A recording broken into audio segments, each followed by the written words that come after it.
मध्ये लीन झालेले आम्हाला पाहायला मिळालं।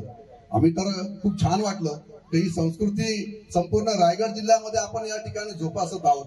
परंतु तरी सुद्धा काही चुकीची माणसं सुद्धा या मतदारसंघामध्ये जन्माला आलेली आहेत आणि त्या माणसांनी संपूर्ण संस्कृती खराब करण्याचं काम सुरू केलेलं आहे। बघा, छत्रपती शिवाजी महाराजांच्या पदस्पर्शाने पावन झालेली भूमी आहे।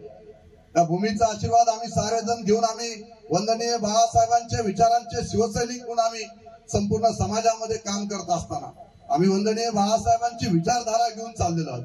आणि बाळासाहेबांनी आम्हाला जर काय दिलं असेल तर ते बाळासाहेबांनी आम्हाला संस्कृती दिलेली आहे आणि ती संस्कृती घेऊन आम्ही काम करत असतो, समाजामध्ये काम करत असतो।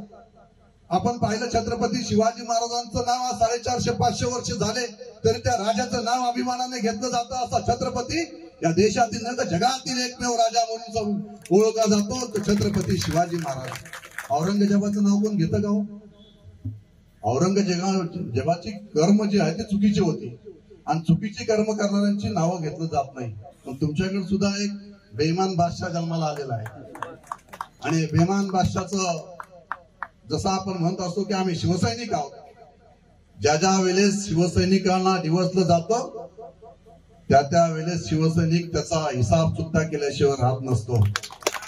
आणि आम्हाला जे जे शिवसैनिक म्हणून डिवचतील, ज्यांनी आम्हाला डिवचलंय, आम्ही वारकरी संप्रदायाच्या माध्यमातून वसा घेऊन चाललेलो आहोत। तरी सुद्धा छत्रपती शिवाजी महाराजांना ज्या वेळेस त्यांना असं हा सगळं असह्य झालं त्या वेळेस त्यांनी आपली समशर म्यान केली आणि संतांसमोर नतमस्तक झाले आणि सांगितलं, मीही आता वारकरी संप्रदायाचा वसा घेतो। परंतु त्यावेळेस संतांनी उपदेश दिलेला आपल्याला इतिहास आहे की संतांनी सांगितलं, आम्ही धर्म कार्य करतो, तुम्ही यवनांचा नाश करा। आणि आम्ही सुद्धा ज्या ठिकाणी सांगतो की आपण धर्म कार्य करा, ओळामध्ये आम्ही यवनांचा नाश करण्यासाठी आम्ही त्या ठिकाणी शिवसेनेच्या माध्यमातून या ठिकाणी उभे राहिलेले आहोत। मला आज बरंच काही बोलायचं होतं पण बऱ्याच शेट्टी मला आवर्त घ्यायला सांगितलेलं आहे।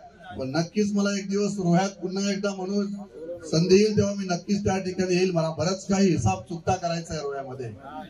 या ठिकाणी मी सगळ्यांना मनापासून या ठिकाणी संत सज्जन मंडळींना मनापासून या ठिकाणी आपल्याला धन्यवाद देतो।